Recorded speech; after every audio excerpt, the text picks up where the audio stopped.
E aí, pessoal, tudo certo? Mais um episódio do Descomplica Direito. Se você precisa de um medicamento que não é listado pelo SUS, mas registrado na Anvisa, ou algum tipo de tratamento da mesma forma, como é que você procede? Contra quem você poderá ingressar judicialmente? Contra a União, os estados, município, Distrito Federal? Contra todos? Contra um deles? Como é que funciona essa regra processual? Bom, esse é um tema há muito discutido no STJ, no STF, e teve uma interessante decisão agora nesta semana no Superior Tribunal de Justiça sobre esse tema. Vamos ver então o que decidiu o STJ e como procede. Vamos lá. Até o Supremo Tribunal Federal decidir, cidadã poderá escolher quem processar por medicamento ou tratamento do SUS. Até que o STF decida se a União deve ou não integrar as ações que discutem o fornecimento de medicamentos e tratamentos não incorporados pelo SUS, mas registrados na Agência Nacional de Vigilância Sanitária, a Anvisa, o cidadão brasileiro, cidadã, poderá escolher quem processar nessas causas. As opções são a própria União, Estado, Município ou Distrito Federal. Essa foi a conclusão alcançada pela primeira sessão do Superior Tribunal de Justiça, que estabeleceu 3 teses com o objetivo de proibir os juízos estaduais do Brasil de suscitar conflito de competência para julgar esse tipo de caso. E quais são essas teses que foram fixadas pelo STJ? Vejam que o caso julgado foi em grau de incidente de assunção de competência, que o nome é IAC ou IAC, que foi uma maneira, um instrumento criado pelo Código de Processo Civil de 2015 para que uma decisão de grande repercussão social seja diretamente decidida por órgão julgador de maior composição ou hierarquia judicial superior. Logo, a primeira sessão do STJ aprovou as seguintes teses, que vocês podem acompanhar a partir de agora na tela. Primeira tese. Nas hipóteses de ações relativas à saúde intentadas com o objetivo de compelir o poder público ao cumprimento de obrigação de fazer, consistente na dispensação de medicamentos não inseridos na lista do SUS, mas registrados na Anvisa, deverá prevalecer a competência do juízo de acordo com os entes contra os quais a parte autora elegeu demandar. As regras de repartição de competência administrativa do SUS não devem ser invocadas pelos magistrados para fim de alteração ou ampliação do polo passivo delineado pela parte no momento da propositura da ação, mas tão somente para fins de redirecionar o cumprimento da sentença ou determinar o ressarcimento da entidade federativa que suportou o ônus financeiro no lugar do ente público competente, não sendo o conflito de competência a via adequada para discutir a legitimidade passiva ad causa. Muito importante vocês grifarem isso. Não sendo conflito de competência a via adequada para discutir a legitimidade passiva ad causa. Quem deve estar no polo passivo do processo da ação? A base ou à luz da Lei 8.080 de 1990, ou a nulidade das decisões proferidas pelo juízo estadual ou federal, questões que devem ser analisadas no bojo da ação principal. A competência da JF, ou seja, da Justiça Federal, nos termos do 109, inciso 1 da Constituição Federal, é determinada por critério objetivo, em regra, e, obviamente, em razão das pessoas que figuram no polo passivo do processo. Súmula 150 do STJ. Competindo ao juízo federal decidir sobre interesse do processo, não cabendo ao juiz estadual, ao receber os autos que lhes foram restituídos em vista da exclusão do ente federal, suscitar conflito de competência. Ou seja, nesse caso, suponha-se que tenha sido ingressado na justiça estadual e o juiz tenha declinado a competência para a justiça federal, justiça estadual para a federal. Aí o juiz federal diz, não, mas essa aqui não é competência da JF, volta para estadual. Não vai, e aí, essa é uma das teses fixadas, não poderá o juiz estadual suscitar conflito de competência para que então haja uma manifestação mais contundente, específica do juiz federal. Porque isso, ao fim e ao cabo, acaba por prejudicar a parte autora. E muitas vezes ela falece no meio desse processo todo, desse imbróglio desnecessário.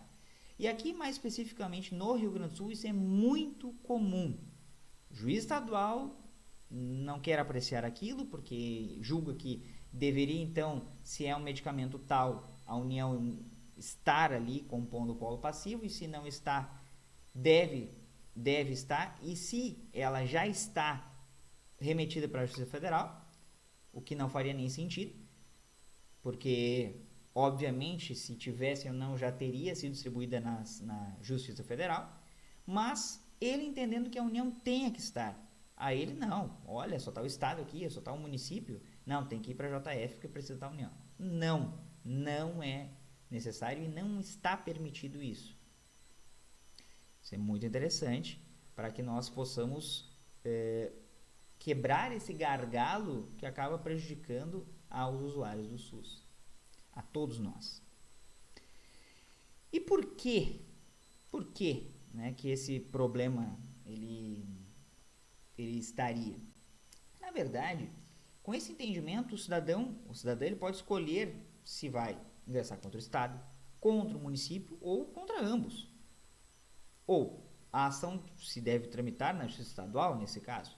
Mas se ele incluir no polo passivo a União, deverá ser deslocada a competência para a JF, para a Justiça Federal. Mas cabe ao autor escolher isso. Cabe ao autor, pelo menos até o momento, que é o que está ali com essa decisão do STJ.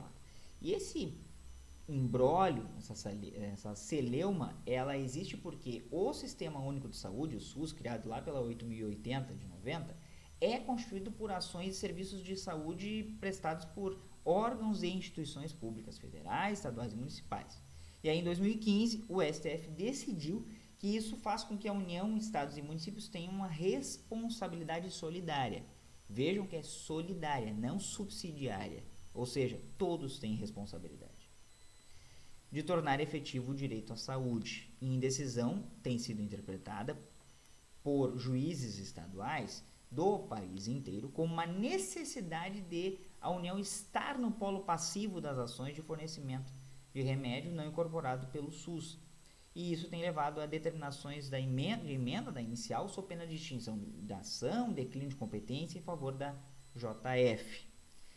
Por sua vez, os juízes federais, como está lá, inclusive numa daquelas teses fixadas, a quem cabe decidir a própria competência, conforme a súmula 150 STJ, tem devolvido estes casos à Justiça Estadual, que por sua vez instaura conflitos de competência.